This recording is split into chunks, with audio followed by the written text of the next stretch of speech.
T-shirts, hats, and jackets to scale models, videos, and hundreds of accessories. Call 1-800-777-1847 for your free catalog from Speed Gear. What if I pick the wrong college? Derek? What if I can't get into college? What if I don't want to sit through 4 more years of class? What if they make me take a bunch of classes that I don't need? What if I can't afford 5 years? What if I can't get a... What if I can't get a job? Tracy? What if there's another way? Call ITT Tech at 1-800-942-0099.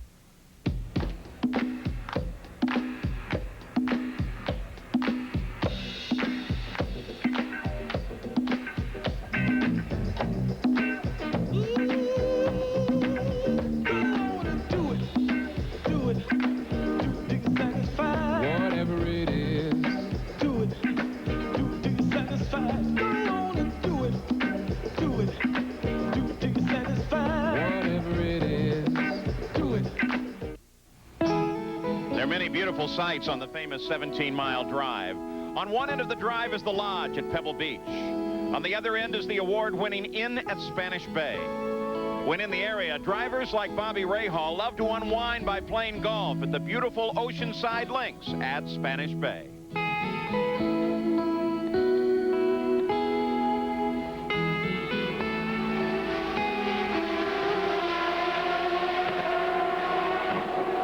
We get you away from that quiet and back on course. This was just a few moments ago. Rahal commenting on the driving of Carlos Guerrero. Watch this. Now that's not a finable wave, right? No, and it wasn't the first wave either. Villeneuve is in again. Jacques Villeneuve, lap 45, is back in. He was in 15 laps ago. He'd moved up to 10th and gives it away with this stop. Tires once again. I didn't see any changes on the car, did you? Would have been at the rear wing if there was. Oh, look at the frustration. Roger Penske calculating. Now, remember what Barry Green said. They found a puncture in the right front the last time. So that poses another question as to what caused him to stop after so few laps this time. He's got a brand new tire on that left front. What a struggle this has become trying to win this championship for Jacques Villeneuve. Gary Gerald, do you have any idea what's going on in Team Green? Well, yeah, I saw a front tire that they were pushing on clearly way down in pressure. Tony Cicali in disgust, in contempt, actually, pointing to the side of the tire, and I thought I saw a little cut or an abrasion there. And so this team that's hammering for a championship, they don't want this thing to have to wait out an appeal. They want it done today, and they're getting roadblock after roadblock. Let's go to Jan. Well, Gary, on the other end of the championship battle, Al Unser Jr. seems to have things going his way. The car was a little bit loose, and they now have told him to go full stiff on the front sway bar. That will make the car tighten it up somewhat. Also, remember, he was one of the first to come in, so Al Unser Jr. is not that far away from making his second pit stop, Paul. Al Unser Jr., fourth place, 22 laps since his last stop. 13, not a lucky number for Jacques Villeneuve. Both times he has come out of the pits with unscheduled stops. He's fallen into 13th place behind Christian Fittipaldi, and he's done that once again. With Gary mentioning that one of Villeneuve's tires has a mark or a nick on the side, that suggests that somewhere along the line Villeneuve has been hit by a front wing end plate. That very easy cuts down these tires, and I don't know who he was trying to pass, but that may be what happened here to Villeneuve. But it's a long uphill battle still, Paul, for Al Jr. He has a long, long way to go yet, because Gugelmin and particularly Paul Tracy will not make his day easy if he has to get into the top 2 or 3 positions. Yeah, he's really only moved himself up to the hard part. Marco Greco moves offline, lets Al Unser Jr. and Scott Pruitt through. Don't count out Scott. Once Jr. got past him, Scott's remained right in there. The story today, the continuing battle of tire conservation. You've got to move forward, but at the same time, you got to save your tires. Teo Fabi finally comes in, gets his unapproved aerodynamic device removed, and a change of tires. So Teo Fabi stopping for his second stop, 17 laps after his last. They finally, I guess, decided it was pushing him back way too far. And that's That's the tire that came off of Villeneuve's car. And there is a chunk of rubber gone from that tire. But look, they're examining that tire to see, was it punctured, or is there something on his own car that might actually be nicking those front tires? Perhaps his front wheels rub on the wing of his own car for some reason. Well, at least we're not aware of any contact that might have moved a wing around. You can see there on DeFerrin's car, though, how closely some of those components sit. And the tires themselves, operating in their dynamic mode, will flex back and forth. If it's moving too much and just barely touches a part, Jack could have a serious problem. Gilles DeFerrin's last lap was a 78. 9 seconds off the pace of the pole man, Jacques Villeneuve, because he is caught in traffic. And there is our second place man. Watching for third now. Matsushita, John Stone, and there's Gugelman, the third place car. That is a long straight. Then you go all the way back to a battle now. Remember, Al Jr. needs to watch what goes on behind him also. Because to Scott Pruitt, this is a battle for position, remember, not just Pruitt letting Unser Jr. have his own way here. What a battle these two waged at the Michigan 500 when Pruitt did pull one over Al Jr. at the critical time on that last lap to win his first ever race. So Al Unser Jr.'s team now talking about stopping in 6 laps on the 54th. We're just completing the 48th. DeFerrin is still the leader. Tracy, you saw the interval, 10 seconds back from DeFerrin, and then 8 seconds back from Tracy is Mauricio Gugelman, and then this battle is 5 seconds further back from Gugelman. Final race of the 1995 PPG IndyCar World Series. Championship still undecided. Could be decided here today, depending on the positioning of Jacques Villeneuve, who got around Christian Fittipaldi and moved into 12th place, but needs to be 8th or better. Al Unser Jr. needs 2nd or 1st. And if the points sort out in a wrong fashion, wrong from my point of view, then this heads off to an appeals court on September 18th, and the decision could come sometime after that. The appeal, of course, for the disqualification of Al Unser Jr. at Portland. Paul, here's an interesting scenario. Pruitt's all over Al Jr. If he sticks his nose down the inside, I'd have to let him go. So 49 laps are now complete. Al Unser Jr. continuing to watch Scott Pruitt, who runs just behind him. Gilles DeFerrin still leads.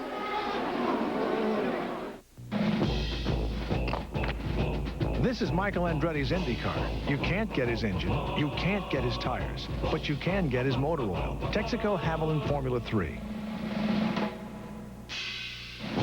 It's formulated to control volatility and fight oil vaporization. It provides complete protection, and it's the exact same Havoline you can buy right off the shelf, which, by the way, is a heck of a lot easier. Add more life to your car. Take it to the stars.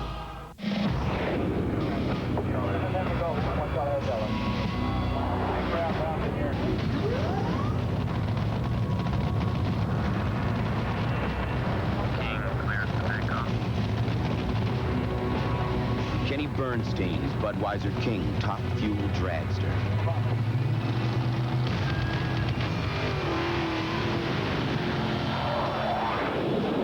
Who says you need wings to fly? Whether your car is Strawberry Pearl Coat, Santa Fe Silver, or Candy Apple Red, a PPG certified collision repair shop uses premium paint and a palette of over 100,000 colors to precisely match your car's color, whether it's champagne metallic, emerald green, or banana yellow. PPG premium paint, the right match for your car. The boy who was always out of breath, the restless one who was always the last one into class and the first one out. The boy who was always staring into space is now flying through it. Today's coverage is being brought to you by Texaco Havoline Formula 3 Motor Oil. Add more life to your car. Take it to the star. By Beechwood Aged Budweiser, the king of beers. This Bud's for you. And by PPG, world leaders in automotive finishes, sponsor of the PPG IndyCar World Series.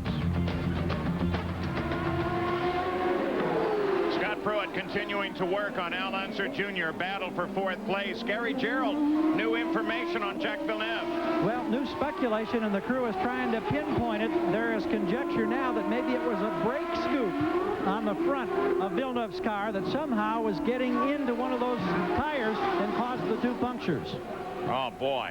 Then what do? You take it off and risk overheating that left front brake? Interesting decision. Let's go on board Michael Andretti. Michael is chasing the battle between Pruitt and Unser, and in fact is part of that fight now. Oh, Michael has an interesting scenario here now because it's every man for himself, and I think he will just go and try and plow his way past Pruitt and get by Al Jr.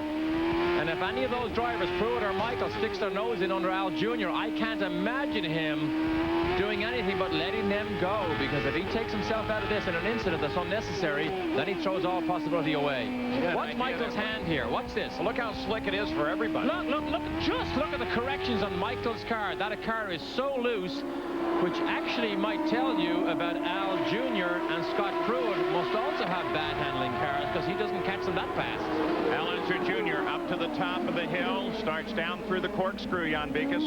Yes, and Al Unser Jr. is another one of those cars that is starting to get loose, because in 2 laps he'll be in here in the pits, and they're going to take at least 1 turn out of the front wing to try and balance that car out. That may be why Pruitt has been able to close on him, Paul. They're also preparing for DeFerrin. You saw that they had his sign board out in the pits, ready for him to make a stop, the leader of the race. And Al Unser Jr. apparently going to stop on the next lap. So we watch for DeFerrin to hit the pits. Paul Tracy should be in right behind him based on the last set of stops. Watch Michael. Look how slick. I mean, he continues to fight it. He's just having a devil of a time handling that car. Well, you can see a driver earning his money here. That was Al Jr., you know, I think, that locked up that brake on the way down to that turn 2. So he is under pressure. Pruitt will make a move. Gilles DeFerrin makes his turn onto the pit road. His pits pretty quickly there, and here's Gary Gerald. The nose of the car comes in here. The team, the rookie driver that was fastest here during testing back in the month of June. What a weekend he's enjoyed. Well, Trappist said we will not make any changes on the car. Now, Paul Tracy is expected momentarily. He just flies by us into his pit, and they're expecting no changes. Both Tracy and DeFerrin went for the short fill. Here's a 17-second stop, almost 18 for DeFerrin as he's away. DeFerrin takes a very long stop. Mauricio Gugelmin climbs the hill, and Gugelmin goes into the lead, but he's not yet stopped. So Gugelmin picks up the lead from DeFerrin on the stop, and Paul Tracy rolls now. Let's go to Jan. Al Unser Jr. has brought it into the Penske pit, and somehow they happen to have the pit the only one here with shade. So at the moment, Al Unser Jr. getting a nice shade here from the bridge. You know, we were looking for that wing change, and I didn't see it. I didn't see him make the change at the front. A nice stop, just over 15 seconds for Al Unser Jr. So Al comes back into the fight. And here comes Teo Fabi to try and overhaul Al Unser Jr., who rejoins the fight at 8th, but looks like he's going to go a position down. And that's Gordon Fernandez all over again, and they make it because Al Jr. doesn't need. He locks it up the right front, needs to keep this car on the road. Brand new tires. We talked earlier about DeFerrin's 17-second leisurely stop. He was 14 seconds in the lead over Paul Tracy. So this temporary lead for Mauricio Gugelmin, I don't think he will threaten DeFerrin's lead when Gugelmin stops. I was going to be interested to see if Gugelmin stayed out, because he crossed the line behind DeFerrin as DeFerrin was coming out of the pits on the last stop. So this is the first lap that he'll be scored in the lead, and the first race that he has led since the Michigan 500. Let's go to Gary. Here's some interesting speculation. We mentioned that Tracy and DeFerrin took the short fill on the first stop. Scott Pruitt had problems on the first stop. He's currently running third. He's stretching it